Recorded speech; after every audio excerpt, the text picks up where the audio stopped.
हाँ, तो good evening भाई सभी को। तो आज हम स्टार्ट करने वाले हैं लॉजिक गेट्स। लॉजिक गेट्स के साथ साथ पिछले ईयर्स में आए आए हुए एमसीक्यू की क्वेश्चन भी हम आज करेंगे भी। तो आज की जो क्लास होने वाली है आपकी इम्पोर्टेंट क्लास रहेगी। लगभग आपको 15 से 20 नंबर का देखने को यहाँ से मिल सकता है, तो थोड़ा ध्यान से पढ़े भी इसको। ठीक है, बात करते हैं गेट। तो देखो, गेट होते हैं 3 प्रकार के। एक होता है बेसिक गेट, एक होता है यूनिवर्सल, एक होता है एक्सक्लूसिव या स्पेशल गेट, इसे ही बोलते हैं भी। बेसिक गेट होते हैं 3 प्रकार के, एंड गेट, नॉट गेट और गेट। यूनिवर्सल जो होता है नैंड गेट और नोर गेट। एक्सक्लूसिव होता है एक्सक्लूसिव और एक्सक्लूसिव नोर। तो एक एक के बारे में पढ़ते हैं भाई। बेसिक गेट, देखो बेसिक गेट में क्या होते हैं, 3 प्रकार से होते हैं। तो पहला कौन सा हो गया आपके पास, एंड गेट, नोट गेट और गेट। तो सबसे पहले बात करते हैं भी एंड गेट। देखो, जब भी गेट आएगा सबसे पहले आपको बना के आना है सिंबल भी, ये वाला। देखो, इसको याद करने का आसान तरीका भी, एंड में डी आ रहा है नहीं आ रहा, तो ये बनेगा डी की तरह, ऐसे डी की तरह बनेगा। 2 यहाँ से ये रहते हैं भी इनपुट, ये वाले क्या रहते हैं इनपुट, और ये क्या मिलता है आउटपुट। तो देखो, आपने इनपुट में क्या दिया, ए और बी।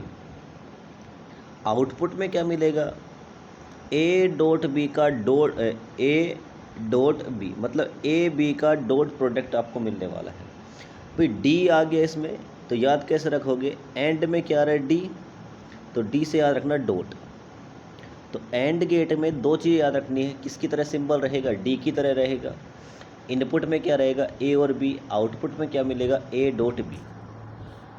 तो समझते हैं भाई, ठीक है। पहले आपको ये लिख के आना है, ठीक है। इस सारी थ्योरीज के बारे में लिख के आने भाई, 2 या 2 से अधिक इनपुट हो सकते हैं, आउटपुट हमें एक ही मिलेगा, ये याद रखना भाई, ये लिख के आना आपको, ठीक है। देखो, इनपुट में यदि ए और बी है, ए, तो आउटपुट में क्या मिलेगा, ए डॉट बी, मैंने बताया दिया आपको। एंड गेट को हम सीरीज बल्ब की सहायता से समझ सकते हैं, समझाते हैं अभी इसको। पहले मैं आपको, देखो जब भी आपसे बोलेगा गेट, सबसे पहले बनाना उसका सिंबल, इनपुट और आउटपुट और टेबल, इम्पोर्टेंट पे।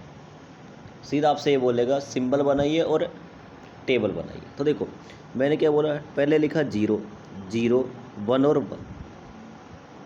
बी का मान रखा 0 1 0 और 1। भाई ऐसा कैसे आपको याद रखना है, आपको से एग्ज़ाम में गलती नहीं होगी, नहीं अगर आप वैसे कर रहे हो तो गलती होने के चांस बन जाते हैं।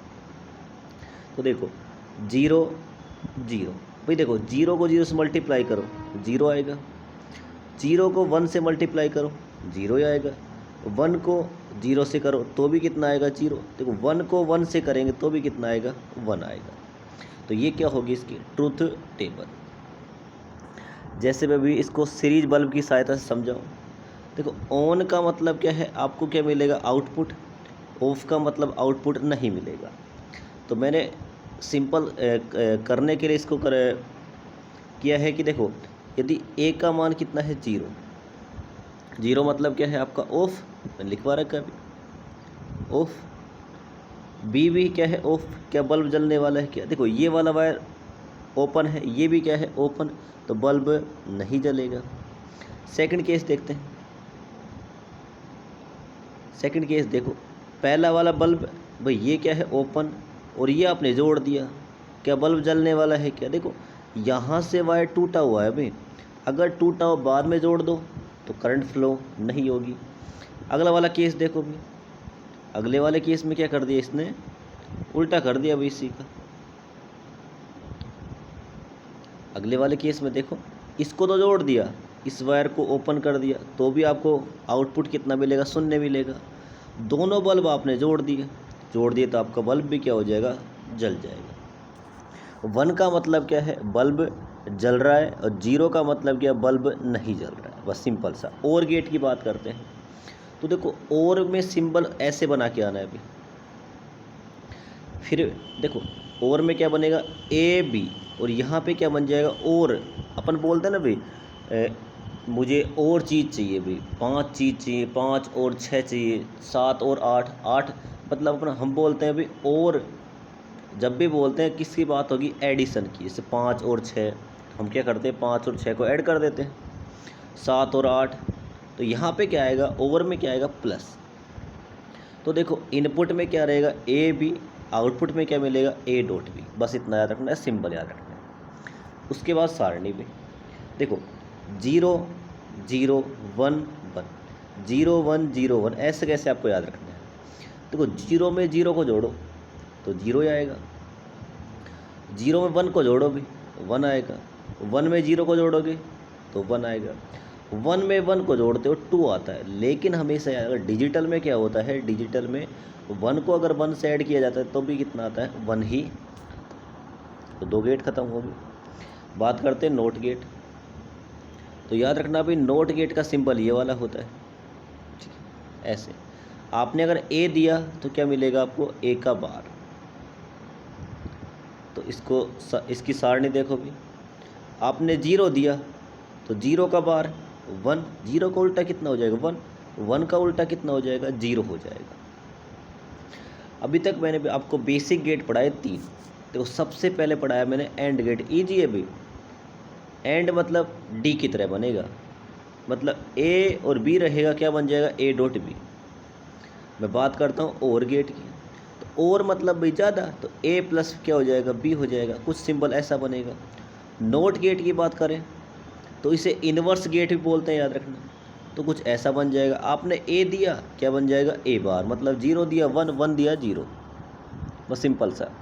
बात करते हैं नैंड गेट की। तो देखो नैंड किस किस से मिलकर बना है, एंड प्लस नोट। तो देखो हम क्या करेंगे, ये तो मैंने क्या लिया, एंड गेट। देखो क्या क्या बनाना है, नैंड। तो मैंने क्या किया, पहले क्या ले लिया, एंड गेट। मैंने बताया था भी एंड गेट किसकी तरह बनता है, ए डॉट बी। यहाँ पे एंड और एन से क्या बनेगा, नोट गेट। तो ये तो रहा आपका भी एंड गेट, और ये कौन सा बन गया, नोट गेट। दोनों को मैंने ऐड कर दिया। तो देखो भी, चलो ये बताओ, अभी मैंने बताया भी एंड गेट में क्या बनता है, ए डॉट बी। तो और इसमें क्या बन जाता है, उसका बार। तो देखो ए डॉट बी का क्या बन जाएगा, बार बन जाएगा। ए डॉट बी का क्या बन जाएगा, बार। इसको आप ऐसे भी बना के आ सकते हो, सिंपल ये वाला बना सकते हो, दोनों बना सकते हो, कोई दिक्कत नहीं। बात करते हैं सारणी की। तो देखो ए 0 0 1 1 0 1 0 1। देखो ए को बी से, देखो यहाँ तक की सारणी हमने किस में देखी थी, एंड गेट में देखी थी भाई, देखी थी नहीं देखी। एंड गेट में आपने किसको जोड़ दिया, नोट को ही तो जोड़ा है। किसको जोड़ दिया, नोट को। तो देखो एंड जो आया था उसका, देखो नोट मतलब क्या कर देगा, बार। तो देखो एंड गेट में ए डॉट बी है, उसका क्या हो जाएगा, बार। तो देखो 0 का क्या हो जाएगा 1, 0 का 1, 0 का 1, 1 का 0। बस सिंपल इतना सा, बिल्कुल ईजी है भैया ना, आसानी से कर सकते हो। बात करते हैं नोर गेट की। तो देखो नोर गेट में अगर हम बात करें तो आपके पास ए रहेगा, बी रहेगा। अब नोर गेट में देखो, अब आप आसानी से बना सकते हो। आप क्या लिखोगे, और प्लस नोट। और में क्या आता है, ए प्लस बी, और नोट क्या कर देता है, उसका बार। तो देखो आपके पास ए प्लस बी, तो आउटपुट किसका रहता है, और गेट का। उसका बार कौन कर देता है, कौन सा गेट कर देगा बार, तो नोट गेट कर देगा। तो क्या हो जाएगा, A dot B, A plus B का क्या हो जाएगा, बार। इसको आप ऐसे बना सकते हो। देखो ये वाली सारणी हमने अभी पिछले वाले में देखी है, ए डॉट बी वाले में, ए प्लस बी वाले में, और गेट की। भाई और गेट में आपने क्या जोड़ दिया, नोट। तो देखो क्या कर देंगे, ए प्लस बी का बार, 0 का 1, 1 का 0, 1 का 0, 1 का 0। देखो ए का बार मतलब क्या है, 0 है तो क्या हो जाएगा 1, 1 है तो क्या हो जाएगा 0।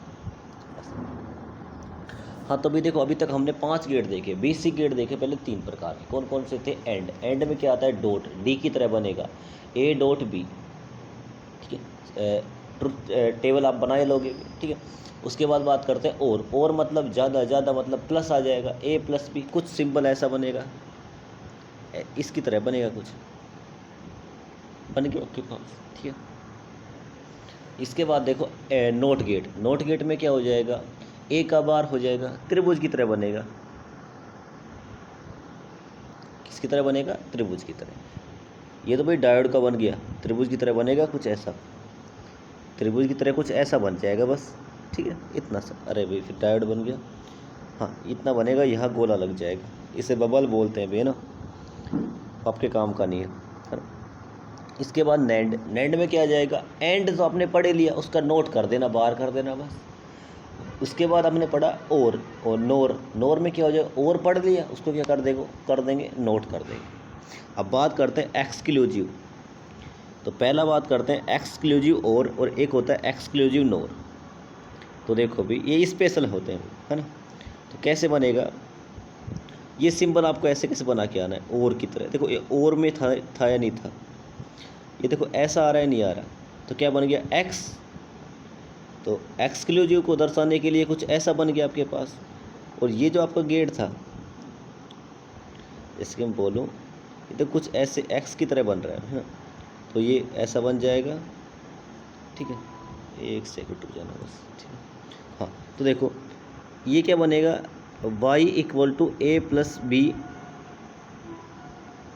ये सिंबल जो दर्शाया जाता है ये एक्सक्लूसिव को दर्शाता है। किसको दर्शाता है? एक्सक्लूसिव। देखो जब आप इसको इक्वेशन को सोल्व करोगे तो ये आता है ए बार बी प्लस, देखो पहले ए बार कर दिया, बी प्लस, अब ए के ऊपर बार नहीं आएगा, अब किसके ऊपर आ जाएगा? बी के ऊपर बार। देखो ये वाला भी है ना। तो इस सारणी को याद बनाते हैं।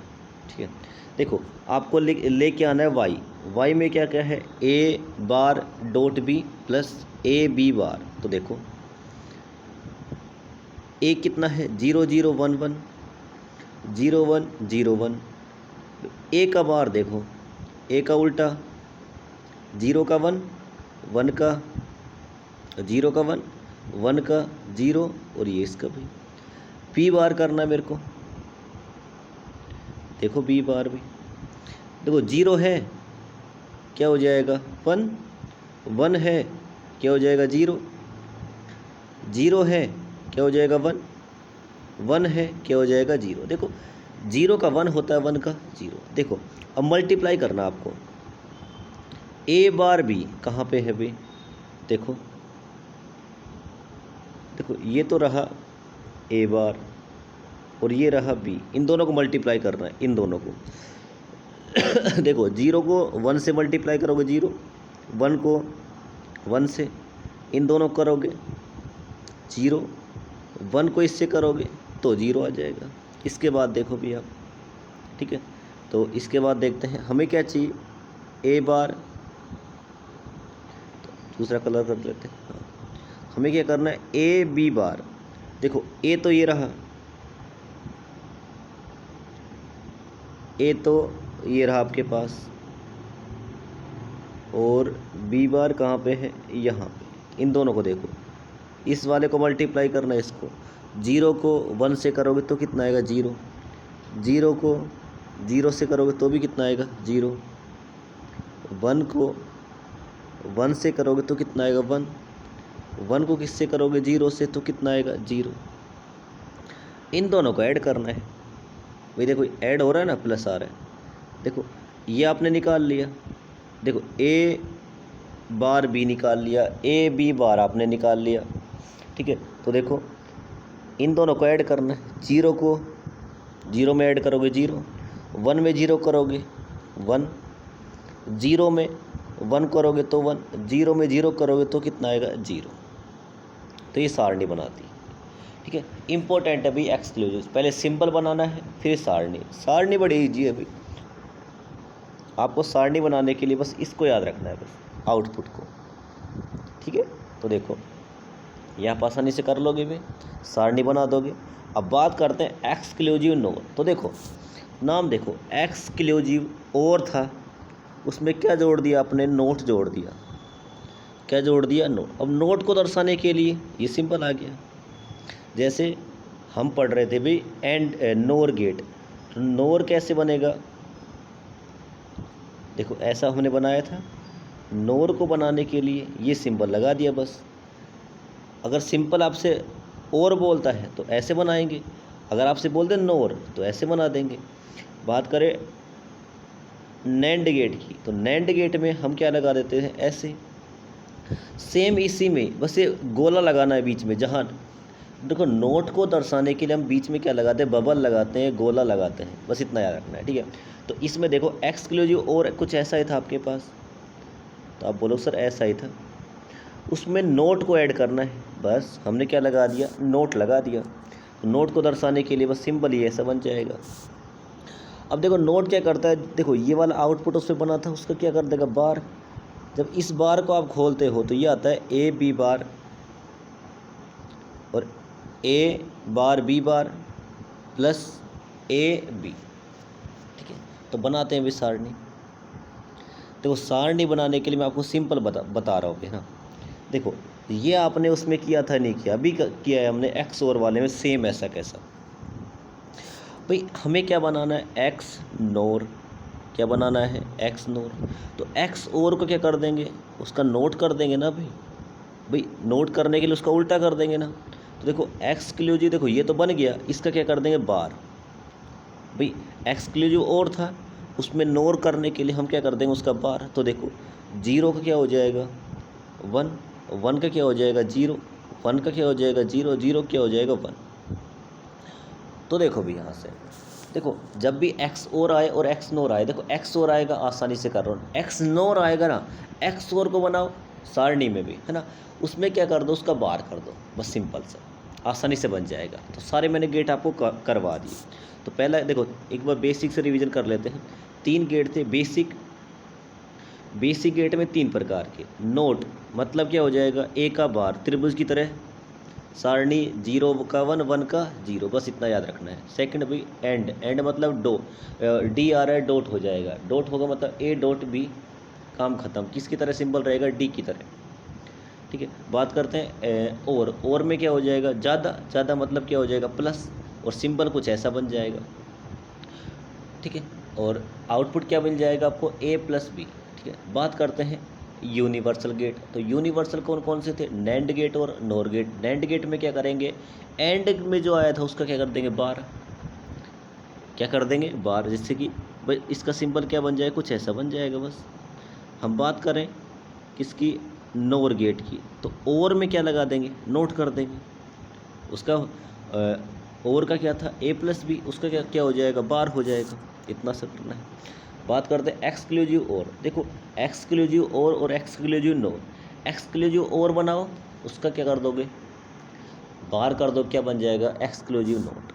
तो ये सारे गेट मैंने कवर करवा दिए। लगभग ये गेट आते हैं भी आपके, कम से ना कम आपको देखने को मिलेगा 10 से 12 नंबर का भी। तो इम्पोर्टेंट चैप्टर होता है, ईजी है बिल्कुल, 1 से 2 बार करोगे आसानी से आपको हो जाएगा। अब हम देखते हैं भी इसके MCQ, ठीक है। बात करते हैं MCQ। एक मिनट PDF निकाल लेते हैं, ठीक है। तो पहले ये वाला कर लेते हैं, ठीक है।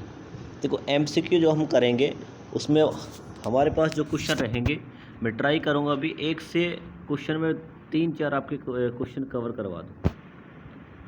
तो देखो ये वाला है पेपर आपका 2023 का। तो देखो पहला क्वेश्चन देखते हैं। एक परिपथ जिसमें न तो ऊर्जा स्रोत है और न ही विद्युत वाहक स्रोत है, मतलब ए सर्किट जिसमें neither energy source of EMF is called, क्या कहलाता है। तो देखो भाई उसे हम बोलते हैं पैसिव। क्या बोलते हैं, पैसिव। जैसे मैं बोलूँ भी एक सर्किट बनाया मैंने, बस ये है, ना तो यहाँ बैटरी लगा रखी, ना किसी प्रकार का मैंने कोई और सोर्स लगा रखा। देखो आप बोलोगे सर करंट कहाँ से फ्लो होती है भी, तो करंट होती है बैटरी से, और बैटरी में क्या बनता है, EMF स्टार्टिंग फोर्स रहता है और रजिस्टेंस। तो देखो रजिस्टेंस अच्छी बात है, ख़राब बात है। तो आप बोलो सर रजिस्टेंस तो ख़राब बात है। देखो रजिस्टेंस का काम क्या होता है, हमेशा एनर्जी लेना भी। क्या लेगा ये भाई, करंट कैरी करता है नहीं करता, करंट कैरी करता है मतलब करंट को लेता है, तो उसको कम करने का काम करता है नहीं करता। देखो 2 चीज़ें होती हैं, एक होता है एक्टिव, एक होता है पैसिव। देखो 2 व्यक्ति हैं मान लो,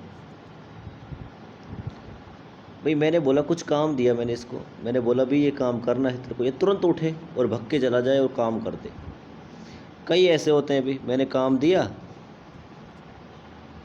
मैंने बोला भाई जा कुछ करना है तेरे को, आड़कस ही था वो थोड़ा सा, बोला सर मैं जा रहा हूँ, ऐसे जाएगा मस्त तरीके से घूमता हुआ ऐसे कोचिंग की तरफ, काली मोरी की तरफ घूमता हुआ, काम ख़त्म भाई। ठीक है, तो आप बोलो, मैं बोलो एक्टिव कौन है, तो बोलेगा सर ये वाला। क्यों भाई, इसने तुरंत काम कर दिया ना, ये वाला कैसा है, निष्क्रिय भाई, धीरे धीरे चल रहा है, इसे बोलते हैं पैसिव। तो देखो आपसे क्वेश्चन क्या क्या पूछ सकता है इस वाले टॉपिक से, तो इस वाले क्वेश्चन से आपसे बोल देगा अभी एक्टिव कौन कौन से होते हैं। एक्टिव मतलब जो दूसरों को एनर्जी देते हैं, और दूसरों को एनर्जी कौन देता है, वोल्टेज सोर्स हो गया और करंट सोर्स हो गया, जैसे बैटरी वगैरह होगी, ये सारे कैसे होते हैं एक्टिव सोर्स, बैटरी हो गया, सेल हो गया, ये सारे कैसे होते हैं एक्टिव। बात करते हैं पैसिव की, तो पैसिव जो रहेंगे वो रहेंगे आपके, पैसिव जो रहेंगे आपके वो रहेंगे आपके रजिस्टेंस हो गया, इंडक्टेंस हो गया और कैपेसिटेंस हो गया। तो इनको याद रखना अभी, है ना, इम्पोर्टेंट है। ठीक है, एक होता है लीनियर और एक होता है नॉन लीनियर। तो देखो जितने भी आर एल सी होते हैं ये सारे लीनियर होते हैं, रेखीय होते हैं, आ सकता है अभी, है ना। ठीक है, तो कैसे होते हैं, रेखीय होते हैं। क्यों होते हैं, देखो रजिस्टेंस में आप चाहे इधर से करंट फ्लो करवाओ चाहे इधर से करंट फ्लो करवाओ। लीनियर का मतलब क्या, वोल्टेज बढ़ेगी तो करंट बढ़ेगी तो वोल्टेज का मान भी बढ़ेगा। लेकिन मैं बात करूँ ट्रांजिस्टर हो गया, डायोड हो गया, देखो आर एल सी कैसे डिवाइस हैं, कैसे हैं आपके पास, लीनियर। जबकि इंडक्टर वो आपका ये हो गया अभी, भाई इसको आप कॉपी में नोट कर लेना, ठीक है, क्योंकि मेरे पास जगह नहीं, इसको मिटा रहा हूँ। ठीक है, तो देखो एक्टिव पैसिव तो हो गया ना अभी। एक्टिव का मतलब बैटरी हो गई, करंट वोल्टेज सोर्स हो गया, करंट सोर्स। तो वोल्टेज सोर्स क्या होता है, बैटरी, और करंट सोर्स क्या होता है, सेमी कंडक्टर डिवाइस, जैसे कि बीजेटी हो गया, मोसफेट हो गया, ट्रायक हो गया, डायक हो गए, सारे कैसे डिवाइस आपके, तो ये सारे करंट सोर्स होते हैं, है ना। ठीक है, पैसिव में कौन कौन आ जाएगा, रजिस्टेंस, क्योंकि देखो ये निष्क्रिय होते हैं, एनर्जी खर्च करते हैं, देते थोड़ा ना अभी, ये लेते हैं। ठीक है, इसके बाद देखो आपसे पूछ सकता है एक यूनिडायरेक्शनल, देखो यूनिलेटरल और बाईलेटरल, इनको मैं समझा देता हूँ भाई। यूनिलेटरल का मतलब क्या होता है, जिसमें करंट एक ही दिशा में फ्लो होती है, जैसे कि डायोड, पढ़ा होगा ना भाई। डायोड फॉरवर्ड बाइस में कार्य करता है, रिवर्स बाइस में कार्य नहीं करता है। फॉरवर्ड बाइस में शॉर्ट सर्किट की तरह कार्य करता है, और स्विच कैसे की तरह किसकी तरह कार्य करता है, ऑन स्विच की तरह। भाई बाईलेटरल देखो रजिस्टेंस, चाहे आप इधर से करंट फ्लो करवाओ तो भी मान लो इधर से मैंने करवाई 5 एम्पियर, तो इधर से भी कितनी रहेगी, 5 एम्पियर। भाई ये थोड़ा ना, भी इधर से आपने 5 एम्पियर फ्लो करवाई तो 5 एम्पियर इधर मिली, इधर से मैंने करवाई 5 एम्पियर इधर मिली 10 एम्पियर, ऐसा नहीं रहेगा अभी। तो इधर से भी कितनी मिलेगी, 5, भाई इधर से 5 गई तो यहाँ भी कितनी मिलेगी आपको, 5 एम्पियर। इधर से करवाओगे 5 एम्पियर तो इधर से क्या बन जाएगी, 5 एम्पियर। तो ऐसा थोड़ा ना अभी कि देखो बाई डायरेक्शनल का मतलब क्या होता है, दोनों दिशाओं में करंट फ्लो करवा सकते हो, इधर से भी करंट फ्लो करवा दोगे, इधर से भी सेम रहेगी। लेकिन यूनिलेटरल का मतलब क्या होता है, जहाँ पे करंट एक ही दिशा में फ्लो होती है। जैसे डायोड मैंने बता दिया ना अभी, डायोड कैसा होता है, फॉरवर्ड बाइस कंडीशन में कार्य करता है, रिवर्स बाइस कंडीशन में काम नहीं करता है। जितने भी आर एल सी होते हैं वो लीनियर भी होते हैं, इनको भी याद रखना। आर एल सी क्या होते हैं, लीनियर, रेखीय। जबकि डायोड हो गया, ट्रांजिस्टर हो गया, बीजेटी हो गया, ये सारे कैसे होते हैं, नॉन लीनियर। तो आपको कॉपी में नोट करना भी है ना इसको। तो एक्टिव क्या होता है, voltage source, current source. Passive क्या होता है, R L C. Unilateral diode, transistor वगैरह। Bilateral resistance, inductance, capacitance. Linear R L C, non linear diode वगैरह। ठीक है, डायोड वगैरह हो गया। तो ये वही वाला क्वेश्चन आ गया, फॉरवर्ड बाइस कंडीशन में कैसे कार्य करता है, ऑन स्विच की तरह कार्य करता है, भाई मैंने बता दिया। और रिवर्स बाइस में कैसे कार्य करेगा, ओपन सर्किट की तरह कार्य करेगा। देखो ये वाला क्वेश्चन देखो, ये थोड़ा भाई मिस्टेक है इस वाले क्वेश्चन में। तो सिलिकॉन जो हो गया, NPN, देखो ट्रांजिस्टर में आधार, देखो 3 चीज़ें होती है बीजेटी में। एक होता है ऐसे भी, ठीक है, तो ये होता है बेस, ये होता है एमीटर और ये होता है कलेक्टर। ठीक है, तो देखो भी, देखो बेस जो होता है ना अभी, इसने बोला NPN, तो NPN इसने बोला है आधार क्षेत्र को बनाने के लिए, मतलब बेस को बनाने के लिए कौन सी डोपिंग मिलाई जाएगी। तो देखो P type doping, P type semiconductor, P type semiconductor को बनाने के लिए हम तीसरे वर्ग की अशुद्धि मिलाते हैं, और तीसरे वर्ग की अशुद्धि मिलाते हैं उसकी ट्रिक मैंने बताई थी आपको, बागी। तो बोरोन, एल्युमिनियम, गैलियम और इंडियम। तो देखो बोरोन भी है, गैलियम भी है और इंडियम भी है। भाई ये क्वेश्चन ये बनता भाई नहीं मिलाई जाती है, तब तो हम कर देते फास्फोरस, लेकिन अब हमारी मजबूरी क्या है भी, अब आपका कोई भी स्टैंडर्ड एग्ज़ाम तो है नहीं भी, तो हमें प्रेफरेंस देनी है बोरोन को। किसको देनी है? बोरोन। तो इसका आंसर क्या हो जाएगा? बोरोन। देखो डोपिंग आपसे बोल सकता है डोपिंग ज़्यादा कहाँ पे होती है, तो डोपिंग ज़्यादा कहाँ पे होती है बता सकते हो भी? तो डोपिंग होती है, बता सकते हो, सोचो एक बार। तो डोपिंग कहाँ पे होती है भी सबसे ज़्यादा? तो एमीटर पर सबसे, उसके बाद कलेक्टर पर सबसे कम। बेस तुम्हारा ख़त्म ही होता है। एरिया बड़ा किसका होता है? कलेक्टर का। मैंने बताया था ना भाई, बड़ा क्षेत्र किसका होता है? कलेक्टर का। कम क्षेत्र किसका होता है? सबसे कम। बेस ख़त्म होता है, उसके बाद आपका कौन आ जाएगा? एमीटर। इसको भी याद रखना। ठीक, ये वाला हो गया। अगला क्वेश्चन देखते हैं। देखो ए दिया आपने, देखो मान लो आपने यहाँ से ए दिया दोनों में, ए का क्या कर देगा वो? ए बार। मैंने बताया था नोट क्या कर देता है? बार कर देता है, बस सिंपल से। देखो तो भाई यहाँ से आपसे पूछा है 80 ओम में वोल्टेज ड्रॉप। भाई वोल्टेज का मान क्या होता है? V equal to I R. होता है नहीं होता? अगर मेरे को वोल्टेज निकालनी है, रजिस्टेंस है अपने पास, क्या निकालनी है? करंट। देखो ये दोनों रजिस्टेंस किस में है? तो आप बोलोगे सर ये दोनों तो सीरीज में है। अग मेरे पास टोटल वोल्टेज दे रखी है, तो मैं बोल सकता हूँ अभी 25 अपॉन में 100 कर दूँ। किसका मान आ गया आपके पास? आई का। किसका मान आ गया? आई का। आपके पास टोटल करंट आ गई, यहाँ निकालनी है वोल्टेज, इसे बोल देते हैं V1। आई का मान कितना आ गया? 25 अपॉन में 100 मल्टीप्लाई रजिस्टेंस कितना है आपके पास? 80 है भाई। देखो एक जीरो से एक जीरो गया, 25 भाई, 5 दूनी 10 भाई, इसको इससे करेंगे तो 4, 5 कितना हो जाएगा? 20 वोल्ट। तो आंसर कितना आ जाएगा आपका? 20 वोल्ट। तो आंसर कितना आ जाएगा? 20 वोल्ट। जिसको भी समझ में नहीं आया तो एक बार वीडियो को दोबारा से बैक करके देख लेना भाई, आ जाएगा आसानी से। ठीक है, तो कितना आ गया? 20 भाई। इस वाले में बोलता तो देखो 25 वोल्ट थी, 20 इसने ले ली, कितनी बची इसके पास? 5 वोल्ट। ठीक है, तो ऐसे भी आ सकता है क्वेश्चन आपसे भाई। देखो इसको बोलते हैं क्रू स्क्रू का नियम।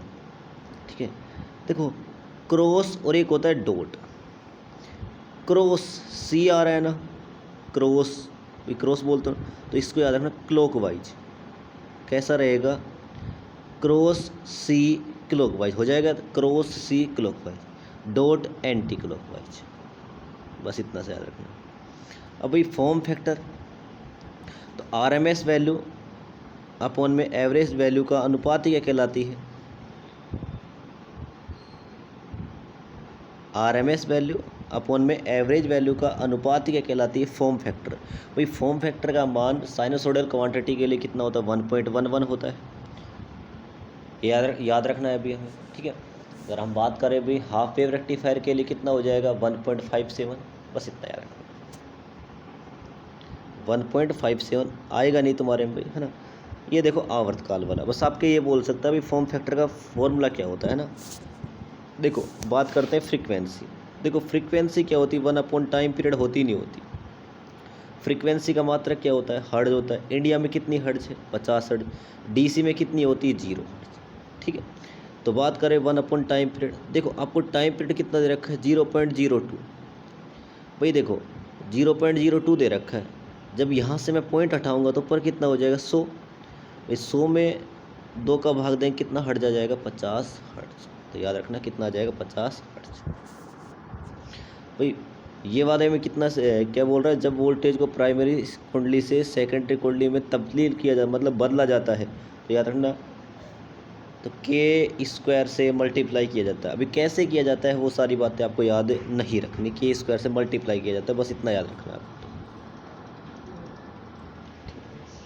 भाई देखो ट्रांसफार्मर में दोनों वाइंडिंग ऐसे होती हैं, ये कभी भी आपस में ऐसे कनेक्ट नहीं होती भाई कोई वायर की सहायता से, ठीक है। तो बस ये ओनली ऐसे कनेक्ट होती है, ऐसे। भाई यहाँ से सब आप सप्लाई दोगे भाई, जिसने ट्रांसफार्मर की वीडियो नहीं देखी, ट्रांसफार्मर की वीडियो देख लेना। ट्रांसफार्मर मैंने पढ़ा रखा है, एसी सर्किट मैंने पढ़ा रखा है, डीसी सर्किट मैंने पढ़ा रखा है, ठीक। और गेट्स मैंने पढ़ा दिए भी इंपॉर्टेंट। तो आप सप्लाई देते हो, इधर से आएगा फ्लक्स, ये वाला ये फ्लक्स इसको कट करेगा। तो देखो प्राइमरी वाइंडिंग और सेकेंडरी वाइंडिंग एक दूसरे से फ्लक्स मतलब मैग्नेटिकली रूप से कनेक्ट होती है। किस रूप से कनेक्ट होती है? ट्रांसफार्मर डीसी पे काम नहीं करता है। ट्रांसफार्मर किसको चेंज करता है? अभी वोल्टेज व करंट को, फ्रिक्वेंसी को चेंज नहीं करता, पावर को चेंज नहीं करता। ट्रांसफार्मर के बारे में थोड़ी सी और बातें करते हैं। ट्रांसफार्मर फ्रिक्वेंसी को चेंज नहीं करता। दोनों वाइंडिंग के मध्य रेजिस्टेंस कितना होता है? तो इन्फिनिटी होता है, क्योंकि ओपन सर्किट की तरह कार्य करती हैं दोनों वाइंडिंग।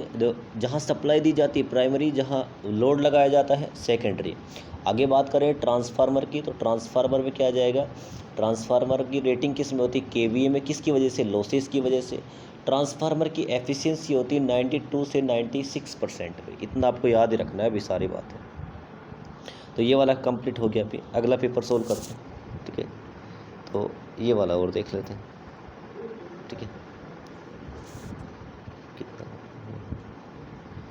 तो देखो ट्रांसफार्मर के कुछ एमसीक्यू देख लेते हैं सारे चैप्टर के। देखो ट्रांसफार्मर का मूल कार्य क्या होता है? तो देखो वोल्टेज को, मैंने बोला वोल्टेज व करंट को एक लेवल से दूसरे लेवल में कन्वर्ट करने के लिए हम किसका उपयोग करते हैं? ट्रांसफार्मर का उपयोग करते हैं। देखो ट्रांसफार्मर में, देखो ये रहा भी, ट्रांसफार्मर प्राइमरी और सेकेंडरी वाइंडिंग के मध्य कौन सी राशि समान होती है? देखो वोल्टेज समान नहीं होती, चेंज होती है। करंट भी क्या होती है? चेंज। फ्रीक्वेंसी क्या रहती है? चेंज, वो समान रहती है। अगर यहाँ पे ऑप्शन आता ना पावर, तो पावर और फ्रीक्वेंसी दोनों करना था हमें ऑप्शन में। तो ये वाला मैंने करवा दिया अभी भी। किस रूप से कनेक्ट होती है? मैग्नेटिकली रूप से कनेक्ट होती है। अब स्टेप अप, देखो ये वाला भी इंपॉर्टेंट क्वेश्चन है। स्टेप अप, स्टेप अप मतलब वोल्टेज का मान देखो बढ़ जाएगा, तो करंट का मान क्या हो जाएगा? कम। स्टेप डाउन में और डाउन वाले में देखो वोल्टेज का मान तो क्या हो जाएगा? कम, और करंट का मान क्या हो जाएगा? बढ़ जाएगा। तो कुछ ऑप्शन क्या बोला है? एक स्टेप अप ट्रांसफार्मर के लिए सही है। तो स्टेप अप में देखो भी,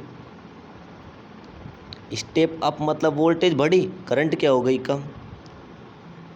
बात सही है। देखो पावर और फ्रीक्वेंसी तो कांस्टेंट ही रहती है और वोल्टेज का मान बढ़ता है, तो सारी बातें सही है। इसलिए क्या आ जाएगा? उपरोक्त सभी। ये याद रखना भी। हाँ, लेमिनेटेड कोर का उपयोग क्यों किया जाता है? तो याद रखना है लेमिनेटेड कोर का उपयोग, क्या बोला है इसने? ट्रांसफार्मर में नर्म कोर, लोहे की कोर का उपयोग करने के मुख्य फायदे। देखो ये बात सही है भी। देखो क्यों भी, देखो मैंने आपको पढ़ाया होगा, जब मैंने ट्रांसफार्मर पढ़ाया होगा, फ्लक्स किससे प्यार करता है अभी? तो लोहे से। फ्लक्स का दिल कहाँ पे होता है? लोहे में होता है। आप देखो फ्लक्स को क्या दिखा दो, चुंबक को क्या दिखा दो, लोहा, तुरंत पकड़ लेगा भी, जाने ही नहीं देगा। करता है नहीं करता भी? जैसे आप किसी लोहे की वस्तु को चुंबक के पास ले गए, वो तुरंत अट्रैक्ट करती। तो इसलिए भी क्यों? क्योंकि वहाँ पे आपको जो बाधा मिलती है, वो मिलती है कम।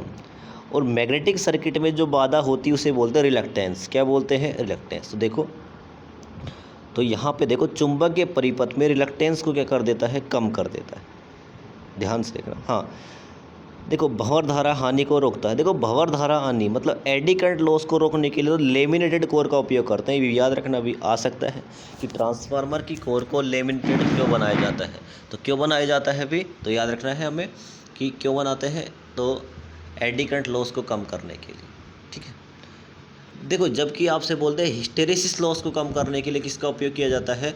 तो सिलिकॉन स्टील का उपयोग किया जाता है। ये कॉपी में नोट कर लेना भाई, ये वाला क्वेश्चन हो सकते नए क्वेश्चन बन जाए वेब की बार।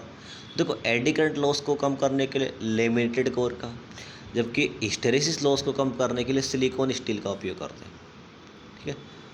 अगला वाला क्वेश्चन देखो भी, लेमिनेटेड कोर क्यों बनाया जाता है? तो मैंने बता दिया था अभी, एडी करंट लॉस को कम करने के लिए। देखो ट्रांसफार्मर की रेटिंग किस में होती है? केवीए में। किसकी वजह से होती है? भाई लॉसेस की वजह से। मैंने बता दिया था आपको भी, लॉसेस की वजह से। तो देखो लॉसेस ये वाला ट्रांसफार्मर में सभी हानियाँ वोल्ट एम्पियर में निर्भर करती हैं। तो रेटिंग किस में होती है? केवीए में, लॉसेस की वजह से, हानियों की वजह से। ठीक है, बस इतना याद रखना है। आगे देखो भी, ट्रांसफार्मर की प्राइमरी वाइंडिंग में टर्न्स की संख्या देखो, N1 मैंने बोल दिया कितना है, 400। आपसे क्या बोला? ट्रांसफॉर्मेशन रेशो दे दिया। तो देखो ट्रांसफॉर्मेशन रेशो क्या फॉर्मूला क्या होता है, किससे लिखा जाता है? किस से? ये होता है अभी N2 अपॉन में N1। क्या होता है? टर्न रेशो बोलते तो उसका उल्टा कर देना, अभी ए से लिखा जाएगा N1 अपॉन क्या हो जाएगा? N2। तो देखो के का मान आपको दे रखा है 0.6, N1 का मान हमें दे रखा है, N1 का मान कितना है? 400। तो 400 को जब 0.6 से मल्टीप्लाई करोगे तो 240 ही आएगा। कितना आएगा? 240। तो N1 का मान पूछा था आपसे। अच्छा, हाँ N2 का मान पूछा था अभी। हाँ, सेकेंडरी में ट्रांस का मान कितना हो जाएगा? तो देखो N2, देखो ट्रांसफॉर्मेशन रेशियो क्या हो जाएगा? N2 upon N1। तो कितना हो जाएगा आपके पास? N2 अपॉन N1 का मान कितना है? 400। 400 कितने से मल्टीप्लाई कर दोगे? 600 से। कितना आ जाएगा? 224 और 240 पे है ना, 224 नहीं। तो ये रहा भी अच्छा क्वेश्चन। एक ट्रांसफार्मर की प्राइमरी वाइंडिंग में 400 वोल्ट की सप्लाई दी जाती है। प्राइमरी में ट्रांस दे रखी है, सेकेंडरी में ट्रांस दे रखी है। सेकेंडरी वाइंडिंग में इंड्यूस ईएमएफ का मान कितना होगा? तो देखो इसको वैसे ही कर सकते हो आप। देखो V1 इक्वल टू V2, देखो क्या दे रखा है आपको भी? देखो V1 इक्वल टू, देखो वोल्टेज समानुपाती और ट्रांस के, जितनी ज़्यादा ट्रांस उतने ज़्यादा वोल्टेज। तो V1 समानुपाती क्या होगा? N1 और V2 समानुपाती क्या होगा? N2। देखो जो जो आपको मान दे रखा है वो रख दो। देखो पहले हमें दे रखा है अभी V1 का मान कितना दिया है? 400। तो V1 का मान कितना दे दिया? 400 अपॉन में V2 का मान नहीं दिया। थोड़ा सा इसे बड़ा करते हैं। देखो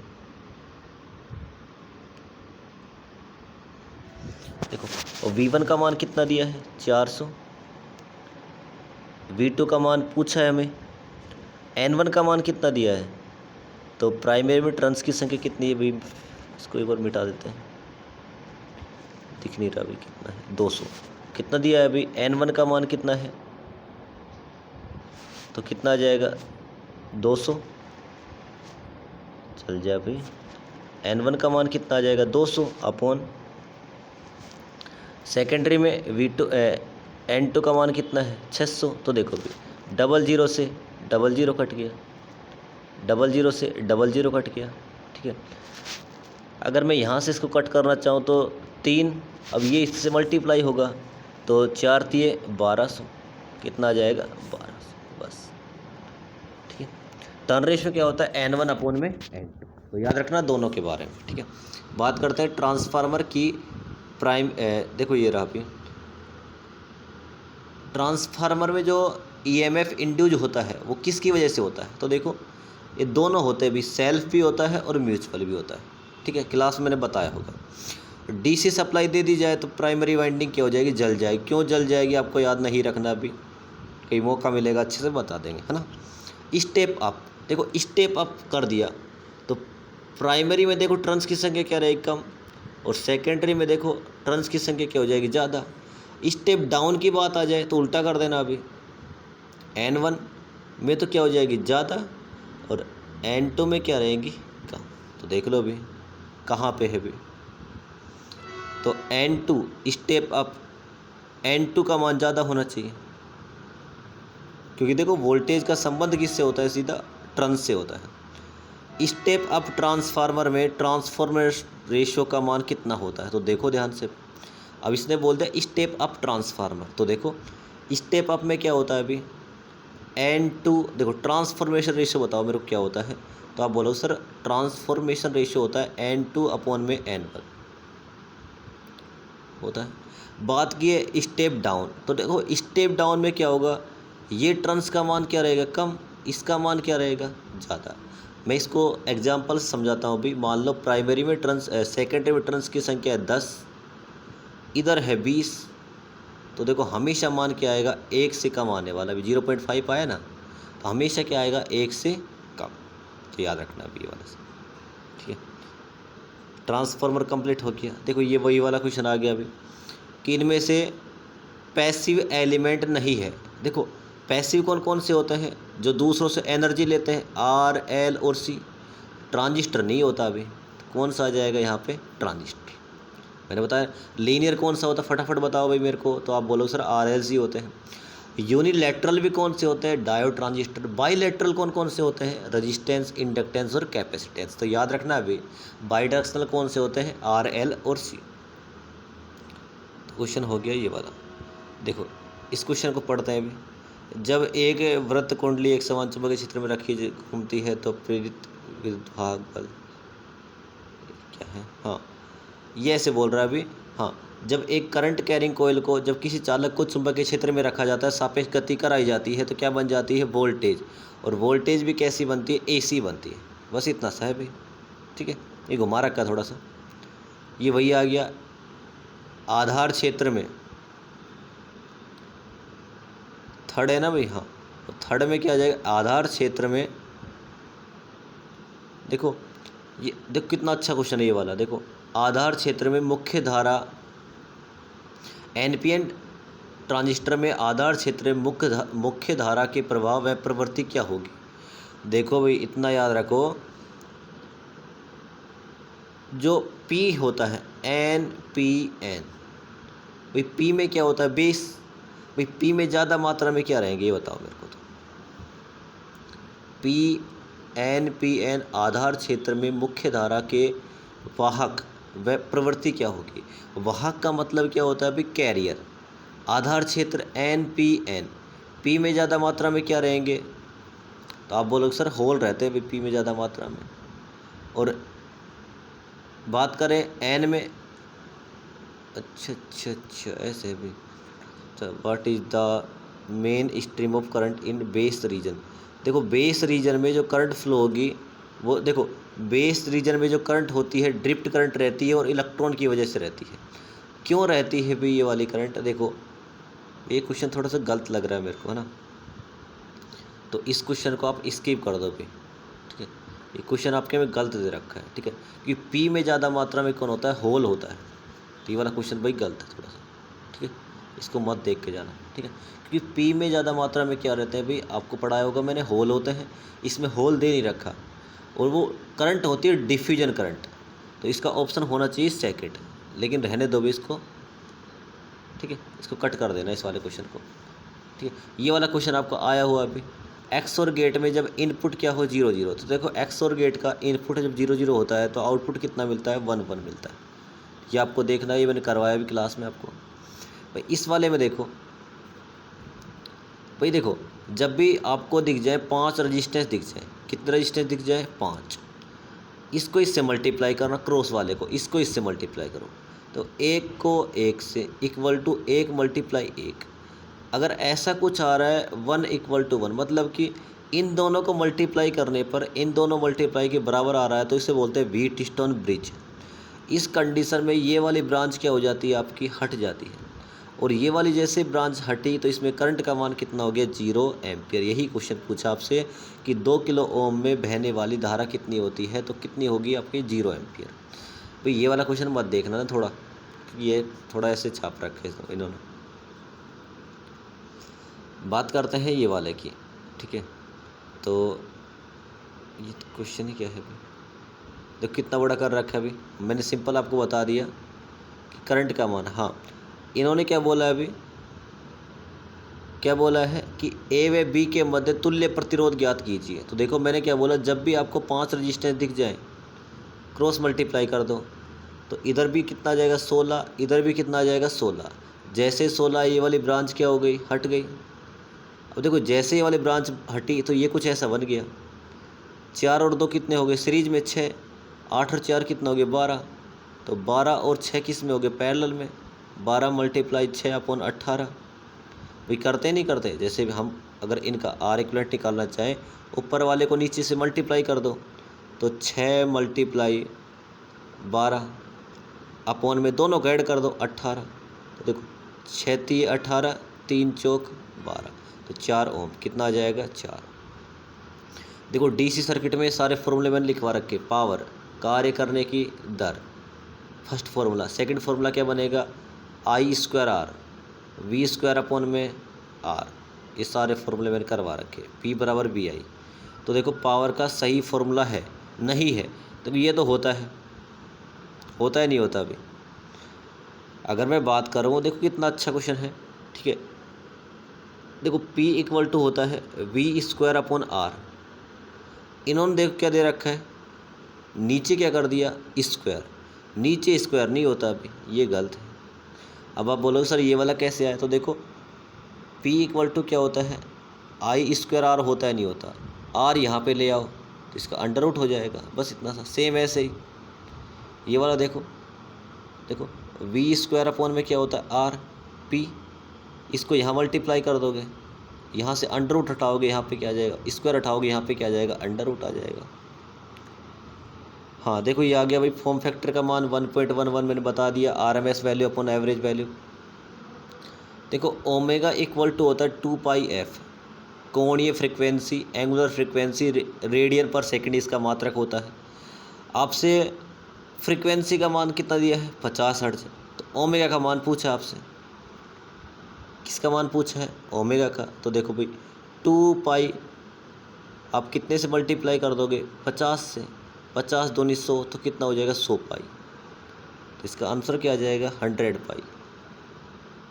तो कितना आ जाएगा भाई 100 पाई। देखो ट्रांसफार्मर किसके सिद्धांत पे कार्य करता है या किसको बदलता है, तो देखो मैंने बता दिया आपको अभी, वोल्टेज व करंट को चेंज करता है, ना तो पावर फैक्टर करता है, ना पावर को, ना फ्रिक्वेंसी को। तो ये सीधा फॉर्मूला आ गया अभी, transformation ratio V2 upon V1, I1 upon I2 और N2 अपॉन N1। देखो वोल्टेज का संबंध होता है टर्न से, बात सही है, लेकिन क्या कर दिया इसने बीच में, देखो I2, देखो वोल्टेज बढ़ेगी तो करंट क्या हो जाएगा कम। तो ये वाला फॉर्मूला आपको याद रखना है कि इसका फॉर्मूला होता है ट्रांसफॉर्मेशन रेशियो का, ठीक है। तो देखो लगभग मैंने सारे क्वेश्चन आपको कवर करवा दिए, ठीक है। तो ये वाला हो गया ना अपना। हाँ तो देखो भाई आपको पढ़ के क्या क्या जाना है, इंपॉर्टेंट क्वेश्चन मैंने आपको दे ही रखे हैं, उनको पढ़ के जाना है। ये एमसीक्यू की पीडीएफ मैं आपके पास सेंड कर दूंगा, आपको इनको 1 से 2 बार देख के जाना है। देखो फर्स्ट चैप्टर में से type of resistance, type of inductance, type of capacitance, दोनों वेव फॉर्म, साइनोसोडियल और नॉन साइनोसोडियल, भाई इनके आने की संभावना बहुत कम है, लेकिन पढ़ के फिर भी जाना है। सेकंड चैप्टर में से आपको पढ़ के जाना है अभी ड्रिफ्ट करंट क्या होती है, डिफ्यूजन करंट क्या होती है, ठीक है। उसके बाद हमें पढ़ के जाना है बीजेटी पढ़ के जाना है, ठीक है। उसके बाद बीजेटी में से भाई एनपीएन ही पढ़ के जाना है। उसके बाद गेट पढ़ के जाने सेकंड चैप्टर में से इम्पोर्टेंट भाई। थर्ड चैप्टर में से बात करूँ तो भाई वोल्टेज करंट पावर एनर्जी वगैरह के बारे में सीरीज और पैरेलल कॉम्बिनेशन इंपॉर्टेंट है। फोर्थ वाले में तो भाई देखो एक सिंपल ही क्वेश्चन बनने वाला है, फ्रीक्वेंसी क्या होती है, टाइम पीरियड क्या होती है, आरएमएस वैल्यू क्या होती है, एवरेज वैल्यू क्या होती है, फॉर्म फैक्टर क्या होता है, ये पढ़ के जाना है। लास्ट वाले में से transformer construction, working principle of transformer, भाई transformation ratio, turn ratio, EMF equation most important भाई। क्या क्या पढ़ के जाना है, ईएमएफ इक्वेशन। इसके बाद हमें उसमें पढ़ के जाना है स्टेप अप और स्टेप डाउन ट्रांसफार्मर, ठीक है। आपका भी लगभग इलेक्ट्रिकल मैंने कंप्लीट करवा दिया। फिर भी आपको किसी बच्चे को डाउट हो तो आप कमेंट बॉक्स में कमेंट कर सकते हो, या मेरे नंबर होंगे उन पे आप मैसेज कर सकते हो, ठीक है। इसके नोट्स मैं आपको ग्रुप में डाल दूंगा भी, ठीक है, तो आपको नोट्स वहाँ से मिल जाएंगे। तो इस वीडियो में हम इतना ही करते हैं भाई। फिर भी किसी का कुछ क्वेश्चन रह जाए, क्योरी रह जाए, किसी भी ऑप्शन किसी को समझ में नहीं आ रहा हो तो मेरे से डिस्कस कर सकते हैं, ठीक है। तो इस वीडियो में हम इतना ही करते हैं अभी। मैं उम्मीद करता हूँ अभी आप सभी का एग्ज़ाम अच्छा हो, आप सभी के एग्ज़ाम के लिए आप सभी को बेस्ट ऑफ लक। तो आज मेहनत करना थोड़ा सा, बस इनको पढ़ना है, रिवीजन करना है। आप सभी को थैंक यू।